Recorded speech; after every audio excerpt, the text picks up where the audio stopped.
Hello and welcome to the Movie Club. I'm your host, Oscar Hillerstrom. Each week we bring you the best of what's on at the cinema, but this week we'll be talking about what's been on at the cinema for 50 years, James Bond.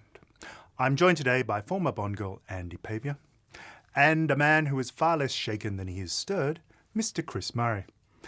We're here to talk about a milestone of cinema, the golden anniversary of the official beginning of the James Bond franchise with the 1962 release of Dr. No, and of course, the upcoming release of Skyfall in October, the 23rd instalment of the longest-running film series in history. The audience should just quite simply believe that the character that they're watching is James Bond.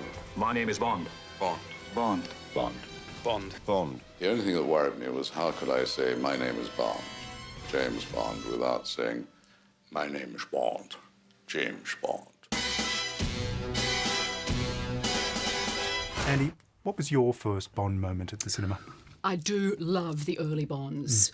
From Dr. No through to probably Diamonds Are Forever. Whenever I hear that music today, dun dun dun dun dun dun, I just feel happy because I know I'm going to have a blast. So I grew up with that world, and my parents loved it too. So obviously the appeal is so general. And I grew up with I'm probably similar to you, Oscar. Not sadly, because it was fun at the time. It's all the Roger Moore era because of just of my age. So during the late 70s into the 80s, it was all about Roger Moore. It was all about the gadgets, and I thought it was unreal. Does this still work? And then I started, reading and realising that it was actually the Connery ones that were absolutely fantastic. And although Roger Moore was just a clown prince and beautiful and all the rest of it, most of those films were pretty shit. Moonraker was actually my favourite at the time. Look back at that now, it's off its head.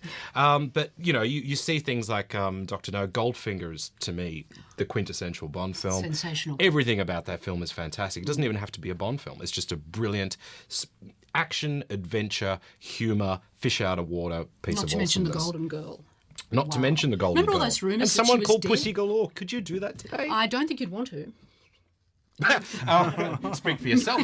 I thought that period was extraordinary, and then we go through the Roger Moore period where it is essentially for kids and families, and then it got serious again, didn't it? Yes, well, that's one of the most interesting things about the Bond franchise, is that it updates over time, and the Timothy Dalton era kind of took us into an almost PC world. Of course, this was quite a change from the rake that we'd known before. Was it any fun? Well, this is the thing, and I think this is the thing that people have said about Quantum of Solace, the last movie.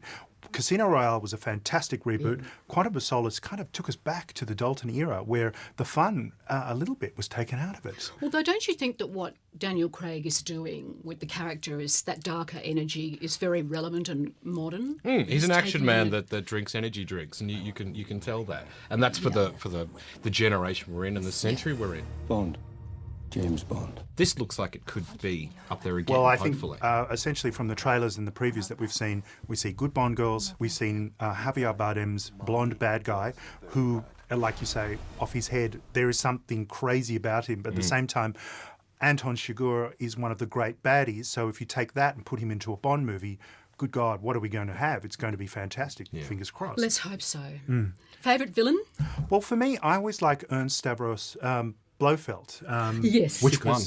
Well, I think Donald Pleasance, because anybody Tony. can sit there plotting the downfall of James Bond while stroking a white pussy. What could possibly? What is it with you What more guys? could you want? We're talking Bond. Yes. I do like the Blofeld. I like Kojak myself as Blofeld. Serious? I do think it was Telly great. Savalas. Yeah, I think Wow. that movie on Her Majesty's Secret Service, while it's got the worst Bond ever, let's be honest, g'day on Bond, it didn't quite work. It had Diana Rigg. It had Diana Rigg, he Who got is married, sensational. loses his wife. It's pretty tragic. Yeah. Best score. The best score. That was all good. But for me, the villain is Jaws. And again, it's Yes, because I was a absolutely. kid. Yes. And he's the only villain to turn good. Yes. And that's because all these kids all wrote in, went, we love Jaws so much. Can you make him good in the next one? So they brought him back in Moonraker and turned him into a goodie towards the end. Unlike James Bond's remarkably resilient liver, we've run out of time. If you've managed to go through life without enjoying Bond, please let us know what is wrong with you on Facebook or Twitter. Thanks for joining us, and we'll see you next time on The Movie Club.